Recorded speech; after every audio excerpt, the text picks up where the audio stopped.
Hi everyone, I'm Danielle Matias at Caring Medical Florida. Today talking about elbow pain and elbow instability. There's actually a spectrum of how unstable the elbow can be. So on one end you obviously have normal, right? A very stable joint.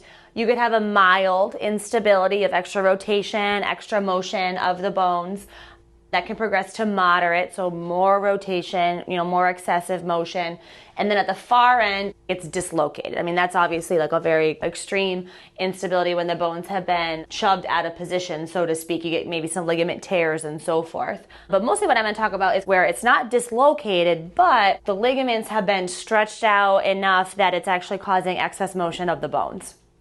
On this diagram, you can see this is your elbow. So if I actually come over here, it's kind of like your elbow looking like this with your upper arm and then your lower arm here.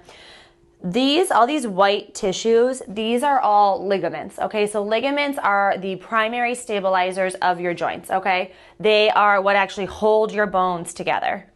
When they are stretched out, so think about like a rubber band that has been stretched out to the point where it kind of stays floppy, it hasn't recoiled back to its normal tightness. When that happens to ligaments, innately, they just can't do their job, right? To keep things simple, they can't hold those bones together.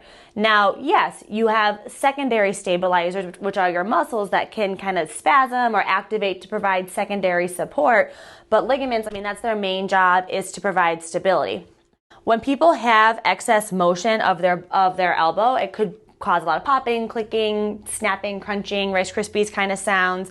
You could lose motion. Your elbow could swell, elbow pain just from the ligament injury in general, or more so when you try to do certain activities like push-ups, play tennis, put dishes away in your house. Could be anything like that. Typically in patients that come in with elbow instability and ligament and or tendon injuries, very painful to palpate or to even touch or press upon the areas that are injured. Certain physical exam tests can even help us to determine if an elbow is unstable. So there's some distraction tests that we can do where we actually put a force on the elbow to see if it's moving more than it should, and then of course if it's causing a lot of pain for the patient. Sometimes when you do this, when you just provide a little bit of force, you might even hear or feel like a popping, clicking, snapping that may or may not be associated with pain. Aside from physical exam though, we can actually use imaging to further confirm that diagnosis. So most people, if you ultrasound their elbow at rest, they're not going to really have a lot of pain because they're not moving it. But if I rotate their elbow or have them move in certain positions, we can actually see what's happening with the soft tissue when they're moving. Are the bones moving more than they should? And we can see that that soft tissue, like those ligaments, are injured. Or with ultrasound too, we can look to see, do you have a tendon injury, tendon tear, tendinosis?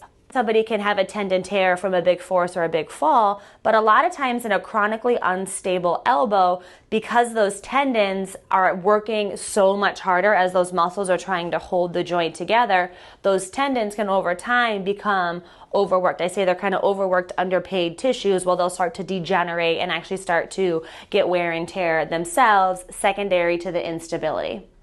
This is another way too that we can show if, let's say, the ligaments on the medial side of the elbow, that's the inner side right here, if they're stretched out, just doing what we call like a valgus stress maneuver to stress that inner side of the elbow.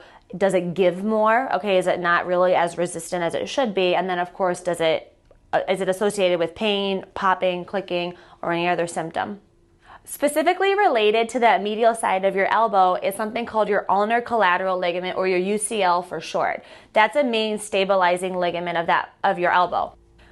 When that becomes injured, what can happen is it can actually, of course, cause instability. And then because you have a nerve here, your ulnar nerve, if those bones are moving more than they should, it can easily just kind of like tap or repeatedly hit on that nerve, causing nerve symptoms down your wrist. So in the human body, our nerves are located really, really close to our bone. That's supposed to protect them, right? Protect the nerve from injury. But if your bone is actually moving more than it should, it's very, very easy for that bone to come in contact with that nerve repeatedly.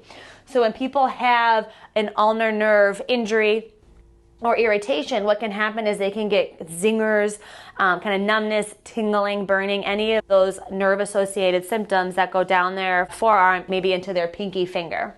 It's not necessarily that the nerve is the main problem. Obviously, that can be a very symptomatic issue, but if the joint is unstable because there are ligament or even tendon injuries associated with that, that's the main issue. You have to resolve that instability if it's present in order to get rid of that nerve irritation.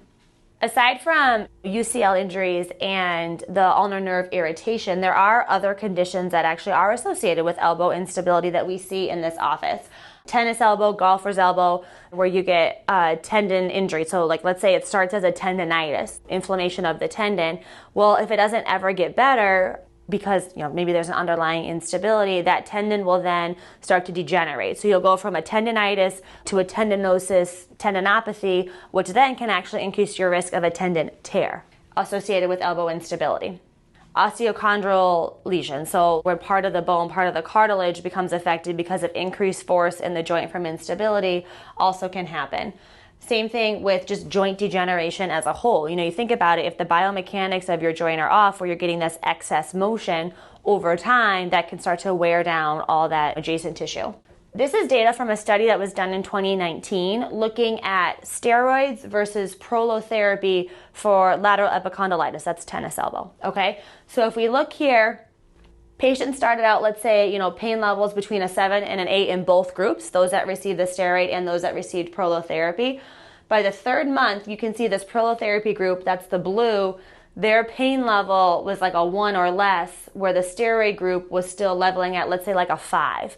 So just after 3 months, prolotherapy provided significant more pain relief than just steroids. Another study, this was actually done by Dr. Hauser at a charity clinic that he ran years ago in Illinois, and this was looking at patients with elbow pain, okay? Total number of patients was 36, all right? 15 of those were told there is no other treatment option for your pain. At the end of their treatment series, 93 and 94% reported greater than 50% of pain relief. The key points in this are, one, people that had been told there was no other option, 93% of them got about half of their pain gone away just by getting prolotherapy. The other thing is, in this clinic, this was simply, they got dextrose prolotherapy. There was not a formal rehab program. There was, at this time, there was no, PRP or stem cells or other things that we can do now. This was just prolotherapy and that's it. So this is actually really, really incredible data. This is an example of where the needle goes during a prolotherapy treatment. People ask that question a lot, and the short answer is it's targeted to where your pain is, right? If you've got certain ligaments that are loose, certain tendons that are injured, we target solutions there, but overall we are treating the joint comprehensively, right? Especially because we deal with chronic pain. It's not that you've had one structure that's only injured for the last 10 years. The body, the joint is going to compensate as a whole. So I often say we try to rebuild it as a whole, comprehensively. So you can see here, this is the needle on the patient, and then you can actually see it in the x-ray too, where it's going.